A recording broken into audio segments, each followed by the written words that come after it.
Hello friends, welcome to Devi's cooking. வாங்க நம்ம இன்றைக்கி சேனல் என்ன செய்ய போகிறோன்னா பச்சரிசி மாவு வச்சு ஒரு மெத்துன்னு புட்டு தாங்க செய்ய போகிறோம். புட்டு நல்லா சாப்பிட்டா நல்லா சூப்பராக அருமையாக இருக்கும். வாங்க அது எப்படி செய்கிறதுன்னு வீடியோவில் பார்க்கலாம்.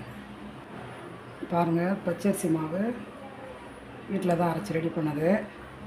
நைஸாக சூப்பராக இருக்குது பாருங்கள். இப்போ நம்ம இந்த மாவு நான் ஒரு கிண்ண அளவு எடுத்திருக்கேன். நம்மளுக்கு தேவையான அளவு 2 கப்பு நான் போட்டு வறுத்துக்க போகிறேன். நான் ஸ்டவ்வில் ஒரு பேன் வச்சுருக்கேன். நம்ம அதில் இந்த பேனில் பாதி அளவு மாவு போட்டு வறுத்துக்கலாம். பாதியாக கூட வறுத்துக்கலாம். 2 தடவையாக அதிகமாக தீ வைக்காமல் கலர் மாறாமல் வறுத்துக்கலாம். ஒயிட் கலராகவே இருக்கணும். அதே சமயம் மாவு நல்லா வறுப்பட்டுருக்கணும்.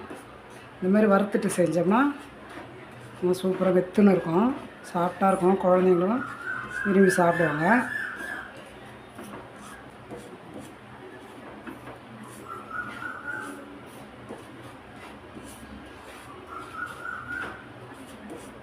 பாருங்கள், வறுக்கும்போதே நல்லா வாசனையாக இருக்குது. இந்த மாதிரி வாசனை வரணும். அதே சமயம் இந்த மாதிரி எடுத்தோம்னா கோலம் போடுற மாதிரி நல்லா அழகாக சொரசொரப்பாக நல்லா வறுப்பட்டுடும். அந்த மாதிரி இருக்கும்போது நம்ம எடுத்து இதை வேறு பிளேட்டில் போட்டுக்கலாம். நம்ம இந்த மாதிரி ஒரு பேஷனில் அதே இதில் இன்னும் கொஞ்சம் போட்டு அது வறுத்துக்கலாம். நல்லா போட்டுக்கலாம். போதும்.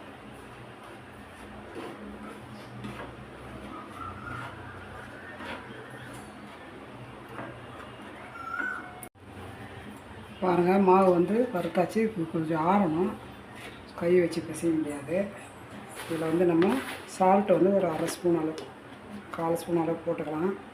இந்த அளவுக்கு போதும். புட்டு தானே, ஸ்வீட் தான் போட போகிறோம்.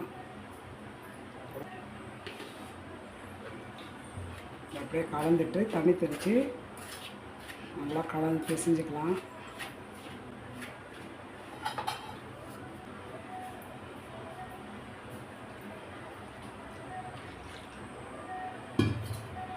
கொஞ்சம் கொஞ்சமாக தண்ணி விட்டு நம்ம பிசைஞ்சிக்கலாம். இப்போதைக்கு நான் கொஞ்சம் போட்டிருக்கேன், இது பத்தாது.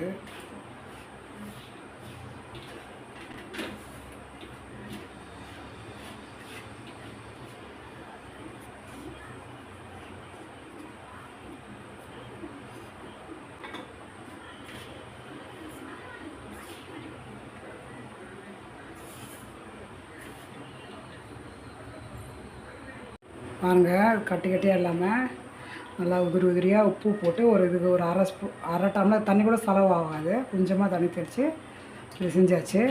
இந்த மாதிரி பிடிச்சா அந்த மாதிரி ஆற அளவுக்கு பிசைஞ்சிக்கணும். இப்போ நம்ம இதை ஒரு இட்லி பாத்திரத்தில் வச்சு வேக வச்சிடலாம்.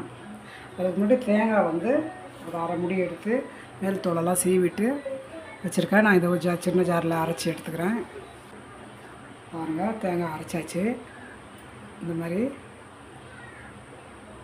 மாதிரி அரைச்சி வச்சுருக்கேன். இது இப்படி இருந்தால் தான் நல்லாயிருக்கும் புட்டுக்கு, வாயில் கடிபடுறதுக்கு. இந்த புட்டோடு சேர்த்து சர்க்கரையும் சேர்த்து சாப்பிடும்போது இன்னும் டேஸ்ட் நல்லா அருமையாக இருக்கும். வாங்க இது எப்படி சேர்த்துன்னு பார்க்கலாம். பாருங்கள், இட்லி குண்டானில் ஒரு சொம்பு அளவுக்கு அளவு ஊற்றி கேஸ் பற்ற வச்சுருக்கேன். இதை சின்ன லாஸ்ட்டு கொத்து வச்சுக்கலாம். ஒரு கொத்து இருந்தால் போதும். இதில் நான் இந்த ஒயிட் துணியை போட போகிறேன். இதுக்கு நல்லா கொஞ்சம் நினச்சி போட்டுக்கலாம். துணியை இந்த மாதிரி துணியை வச்சுட்டு இந்த புட்டு மாவை இதில் போட்டுடலாம்.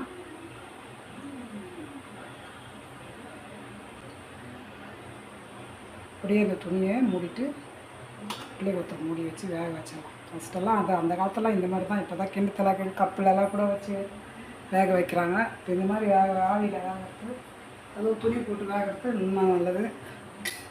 நம்ம இதை மூடிடலாம். கரெக்டாக 20 நிமிஷம் 25 நிமிஷம் கூட வேகலாங்க. அது கம்மியாலாம் வேக வச்சா நல்லா இருக்காது. நல்லா அருமையாக மெத்துன்னு இருக்கணும்னா 20 நிமிஷம் வேகணும்.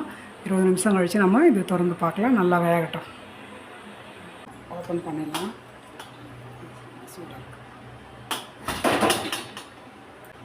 புட்டு ரெடி. சாப்பிட்டான புட்டு பாருங்கள், நல்லா வெந்து ரெடி பாருங்கள். நம்ம இதை எடுத்து வேறு பாத்திரத்தில் போட்டுடலாம். கேஸ் ஆஃப் பண்ணிடலாம்.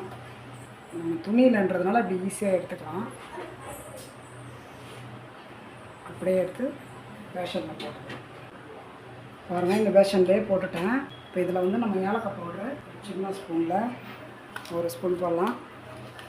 இது வந்து சர்க்கரை வச்சு அரைச்சது தான், அதனால் இந்த அளவுக்கு போடுறேன். இது அப்படியே கலந்துருவோம்.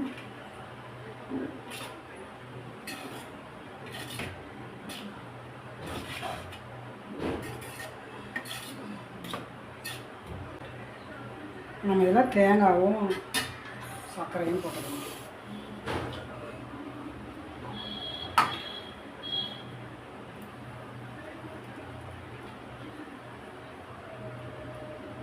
சர்க்கரையும் போட்டுக்கலாம், நாட்டு சர்க்கரையும் போட்டுக்கலாம். நான் வந்து ஒயிட் சர்க்கரை போடுறேன். தேவைன்னா இன்னும் அதிகமாக கூட போட்டுக்கலாம். இப்போ நான் திட்டமாக போட்டிருக்கேன். நம்ம அப்படியே கலந்துடும். ஒரு சைடாக கூட கலந்து பசங்க கொடுத்துக்கலாம். பாருங்கள், கேஸ் பற்ற வச்சு ஒரு சின்ன கரண்டி, தாளிக்கிற கரண்டி வச்சுக்கிறேன். அதில் வந்து நம்ம 1/2 ஸ்பூன் நெய் போட்டுக்கலாம். ஒரு 10 முந்திரி உடச்சி வச்சுருக்கேன், அதையும் அதில் போட்டுடலாம். முந்திரியை வறுத்து போட்டு இந்த புட்டோட சேர்த்து சாப்பிடும்போது அது நல்லா டேஸ்ட்டாக இருக்கும். அதனால் இது போடுறேன் இப்போதைக்கு நான். இப்போ நம்ம இதை எடுத்துடலாம். கேஸ் ஆஃப் பண்ணிட்டு புட்டில் இந்த வறுத்து முந்திரியை போட்டுடலாம். அப்படியே நம்ம கலந்து பசங்களுக்கு கொடுத்து பரிமாறிக்கலாம். பாருங்கள், புட்டு ரெடி ஆகிடுச்சு. ஒரு சைடாக கலந்து கொடுத்துக்கலாம். சர்க்கரை எவ்வளோ தேவையோ நம்ம மேலே போட்டுக்கலாம். சாப்பிட்டு பார்க்கலாம்.